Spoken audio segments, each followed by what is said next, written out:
पासवान बहुल सीटों पर के हम बता रहे हैं 44 सीटों पर इस वक्त क्या कह रहे हैं जो रुझान सामने आ रहे हैं। एनडीए का दबदबा 44 में से 40 सीटों पर एनडीए इस वक्त आगे चल रही है।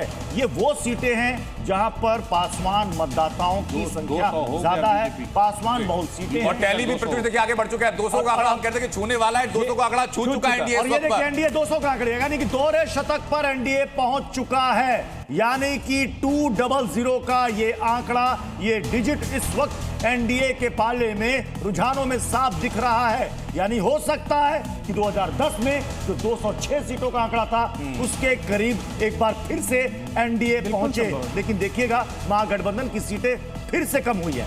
37 सीटों पर कुल मिलाकर महागठबंधन आ गया है, लेकिन दोहरा शतक इस वक्त बीजेपी प्लस की जो हम लगातार टैली दिखा रहे हैं, एलजेपीआर अब लगातार बढ़ता जा रहा है, 21 सीटों पर पहुंच चुका है। जबकि चिराग पासवान के बारे में कहा जा रहा था कि इस बार हो सकता है प्रदर्शन उनका घट जाए, लेकिन अप्रत्याशित रूप से पार्टी का जो परफॉर्मेंस है बढ़ा है। मुकेश जी, पिछली बार अकेले लड़े थे, एक सीट लाई थी, इस बार मिलकर लड़े, 21 सीट दिख रही है। अच्छा, ये जो संख्या है एलजेपी की 21 देखिए वर्सेस आरजेडी की 28। आरजेडी के पास बेस किसका है?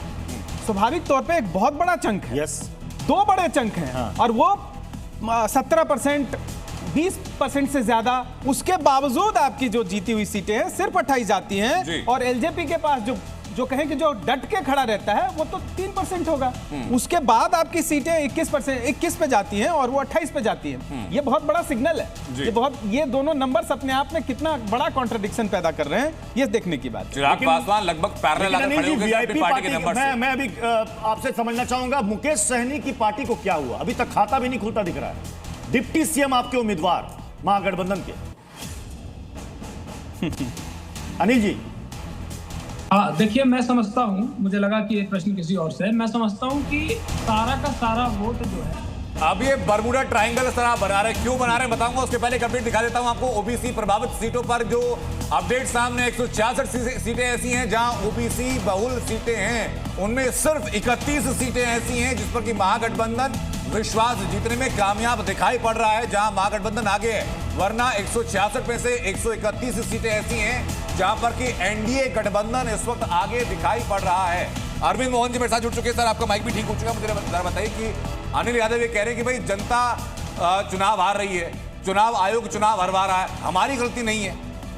नहीं, देखिए हमारी ड्यूटी तो अच्छे ढंग से, मैं मानता हूं कि कई चीज़ें जो राहुल गांधी ने उठाई वो अच्छे पॉइंट्स थे उनमें, और उन पे चुनाव आयोग का भी जो रुख है उससे बहुत सहमत नहीं हुआ जा सकता कई बार उस वक्त। लेकिन बीच अभियान में लैटिन अमेरिका जाना, गायब हो जाना सीटों के तालमेल के समय, टिकट के बंटवारे के समय, ये कौन चुनाव लड़ने का तरीका? कि पार्ट टाइम पॉलिटिक्स कर रहे हैं। वही पार्ट टाइम करें न करें, लेकिन ये चुनाव लड़ने का इतने, जबकि प्रधानमंत्री और गृह मंत्री दोनों मुल्क के 1-2 नंबर के जिम्मेवार लोग ये लगभग बिहार में रहे हैं। और इन्होंने, और नीतीश कुमार जिनके बारे में ये माना जाता था कि वो फिजिकली काफ़ी कमज़ोर हो चुके हैं, बुजुर्ग हो चुके हैं, उन्होंने लगभग 100 सभाएं की हैं और अकेले भी सभाएं की हैं। जिस दिन बारिश हो रही थी उस दिन भी वो गांव में जाके किसी गांव में रुके। तो चुनाव की तरह क्यों नहीं लड़ती कांग्रेस पार्टी और महागठबंधन, और क्यों उनके यहाँ इतनी फूट होनी शुरू हो जाती है कि पहले ही लीडर डिक्लेयर कर लो?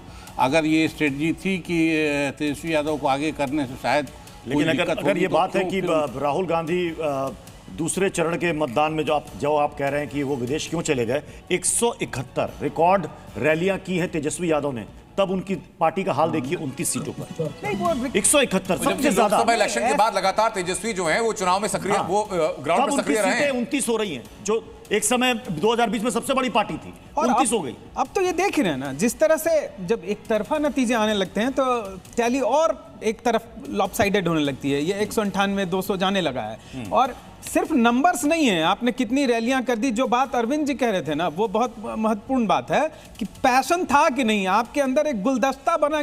ऐसा नहीं कि एक कोई चीज यहां से उठा के रख दी, दूसरी यहां से रख दी, वो उसमें कोहेसिवनेस नहीं होगा तो जनता नहीं स्वीकार करेगी। हो सकता है कि ये कोहेसिवनेस होता, उनके मुद्दे हो सकता है सही लगते लोगों को, और ये भी समझ में आ जाता कि आपकी बात को आगे बढ़ाने से उसमें इसी बीच छोटा सा रिएक्शन में आने से चाहूंगा। मुझे बताइए कि आपने चुनाव आयोग के बारे में के ऊपर एलिगेशन लगाया, चुनाव आयोग को फिलहाल कुछ देर के लिए आप अलग कीजिए। मुझे बताइए कि जब महागठबंधन में सीटों का बंटवारा समय पर नहीं हो पाया, उम्मीदवारों का नाम समय पर नहीं हो पाया, लोगों को पार्टी सिंबल देकर के सिंबल वापस ले लिए गए, ये सब कमियां नहीं है क्या चुनाव हारने के पीछे, जो 8% का आंकड़ा देखिए, पहुंचा है?